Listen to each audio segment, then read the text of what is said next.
Hello, friends, and welcome back to Stories About Entitled People. Let's kick off this story with a classic tale of customer entitlement mixed with some petty revenge. But before we begin, best way to support our channel is to leave comments, like, and subscribe with the turned-on bell so you don't miss the new video every single day. Here we go. The ER Karen. So for context, one night at 12 a.m. in August 2023, I suddenly felt weak in the knees and had to hold on to things to get around or I'd uncontrollably lose balance. I fell to my bedroom floor when getting out of bed to feed my cat, and when I opened my eyes, I had double vision. My mom said my pupils were tiny dots, and I felt an extreme aura around my head and felt nauseous and had muscle spasms. I didn't know what the hell was happening, and it scared the hell out of me. I tried going back to sleep, but really I wanted to go to the emergency room because I felt like I was dying. The next morning, the mystery symptoms had subsided and I was laying on the couch watching TV while my mom had gone to an appointment to get the car fixed. I told her I was fine before she left, but about an hour later I started feeling the symptoms again. My friend that had stayed the night tried to assure me that it was just the bottle of twisted tea I had the previous day, but I wasn't convinced a mere 12-ounce bottle of 5% alcohol volume would make me feel like I'm dying. I'm not that much of a lightweight. So anyway, I called my mom and told her I wanted to go to the ER, and she said to call my dad and ask him to take me. So I called my dad and he took me to the hospital. Sorry for the long intro. I promise it gets interesting from here. So we arrive at the emergency room, and after I check in, I see a lady with her 4 to 5-year-old son who apparently had a skin rash. Even more context, he wasn't in anaphylactic shock or anything, just a case of contact dermatitis from an allergen or something. Not something to go to the ER for. So at first, Karen seemed fine when we engaged in some small talk, but it only spiraled from there. Apparently, she had been waiting for over an hour, and it was beginning to show. Her kid was getting antsy and was scratching his arm where the rash was located. Karen went from, "Sweetie, I know it itches, but please don't scratch," to "Stop scratching now." Karen meter rising. Then her kid started running around and laughing, and she told him to sit down in an ugly tone, and of course he didn't. He then took his shoes off and continued running with his mother and a couple employees chasing him around the room. This is where Karen's temper was at critical levels, and she said, "If you don't sit down right now, we're leaving." As if he were misbehaving at a toy store or something. Like, seriously, if your kid's rash is such an emergency, why would you threaten to leave? Eventually, I get called into the office, and Karen jumps in front of me and starts yelling, "No, I was here first." The doctor was bewildered, and he signaled for me to keep going. I inched past Karen and watch her from the office. She continued yelling and stuck her finger in the doctor's face, saying, "My son is having a severe reaction. I've been waiting for over an hour, and I was here first. If I don't get called in the next 20 minutes, I'm complaining." Severe reaction indeed. I wish I could have recorded this, but I was afraid I'd get in trouble, and I was afraid to look at my phone screen in case my double vision returned. It would have been faster and less expensive for her to take him to an urgent care clinic. That's on her. Yikes. I hate it when people use the ER as a walk-in clinic. It's not first come, first serve. It's who's most emergent. And our second story. We must have stolen his store credit. Last night, about 20 minutes to closing time, I was getting started shutting down registers and sending tills back via our pneumatic tube system. I'd already shut down our ProDesk register and Register 1. My only cashier other than self-checkout was on Register 2, so I skipped to Register 3, which shares the station with Register 2. As I'm shutting this down and pulling the money out, a customer comes up to my cashier and is going to buy a crap ton of moving boxes. The following ensues. Cashier, that'll be $31.73. Customer hands cashier a receipt. Cashier, oh, was this a return? Unfortunately, you have to go to the service desk for this. Customer, no, this is my store credit. I got it last week. Me, sir, do you have the card? You would have been given a card. Customer, I don't have a card. This is all I was given. You need to use this. Waves receipt at me. Me, takes receipt. Sir, it says right here that the store credit you were given is a card ending in 2896. Could you have misplaced it? Customer, of course not. I'm not an idiot.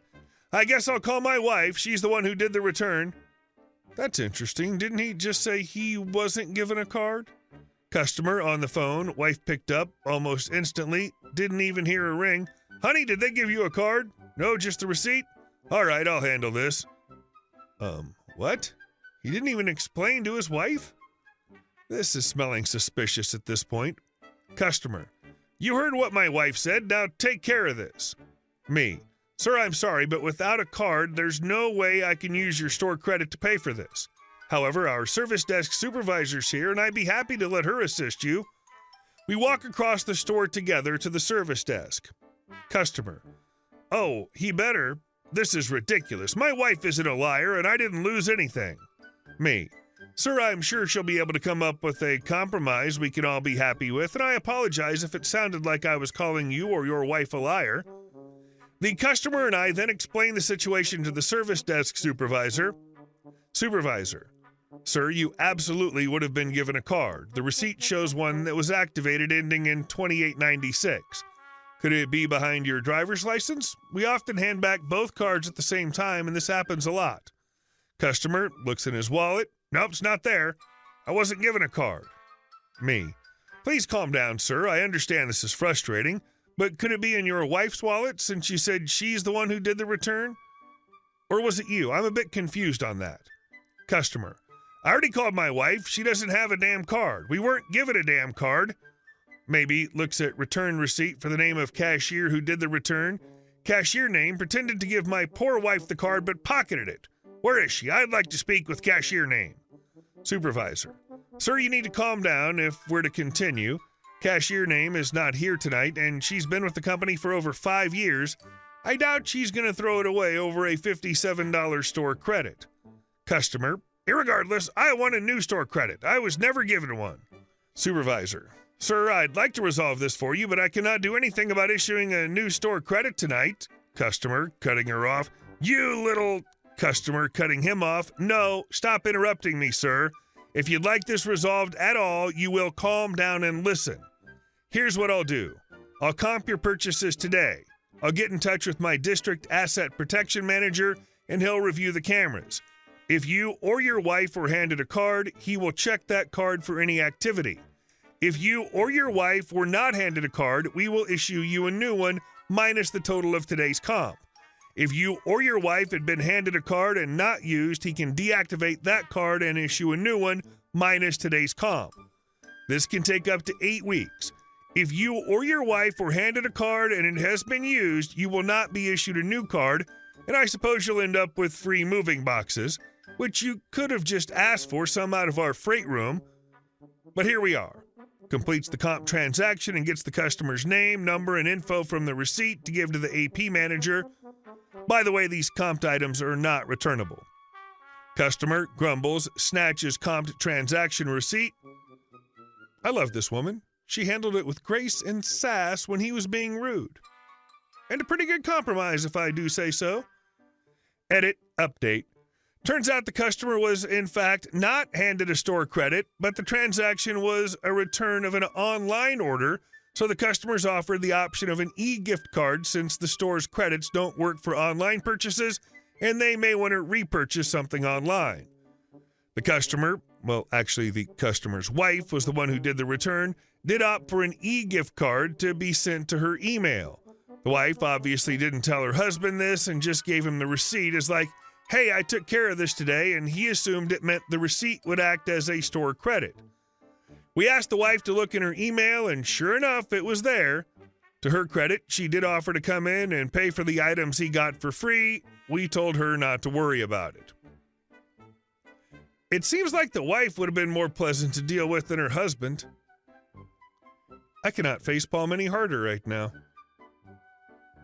Either way, if the cashier did take the card, it's linked to his wife's license number, which must be entered to even use the card. And our last story. A Karen claimed a cove in a public lake. So last weekend, my parents and I took our pontoon boat out on our local lake to soak up some sunshine and get in some swimming. As usual, we sailed around until we spotted a nice unoccupied cove where we decided to park and tie off the boat. Now, for context, most coves without private docks are fair game for anyone. Sometimes multiple boats can share a larger cove, but this one was on the smaller side, and we pretty much filled it up with just our boat. We'd been there for all of 10 minutes when another boat started slowly inching toward us from the main lake. As they got closer, it became pretty clear that they intended to talk to us. And let me tell you, this was a crew. There were 2 burly bandana-wearing dudes, a 5-year-old boy, a large woman in the back wearing a bikini and smoking a cigarette, and finally, at the helm, a short, gray-haired woman who I can only describe as Sea Karen. At this point, I was standing on the boat, my mom was on a float, and my dad was swimming nearby. The gray-haired woman, Sea Karen, pulled up close enough for a chat, so naturally, my dad, who was closest, got to engage in this gem of a conversation. Dad: "Hi." Karen: "Hey, do y'all mind if we tie up with you?" Now, Dad was clearly caught off guard by this request from a boat full of complete strangers. Dad: Not a lot of room here, don't you think?"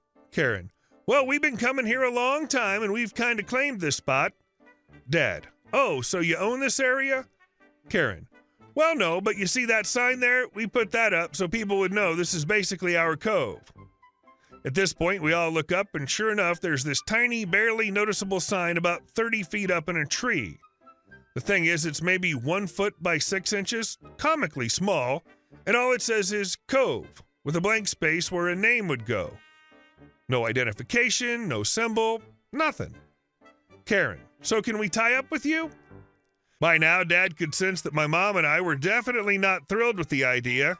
Dad: "I think we'd kind of prefer if you tied up somewhere else." Cue the awkward silence. I guess Karen thought her tiny blank sign would be enough for us to either share or vacate the cove, but nope, we stood our ground, and after a few awkward moments, they begrudgingly sailed across the lake to park on the opposite side. We stayed there for about 2 hours, enjoying the peace and quiet. As we finally pulled out, we glanced back and saw them zoom over to reclaim the cove, probably still confused that apparently Oklahoma land rush rules don't apply on a public lake in 2020. Hey guys, thank you all for watching the video. I'll see you in the next one.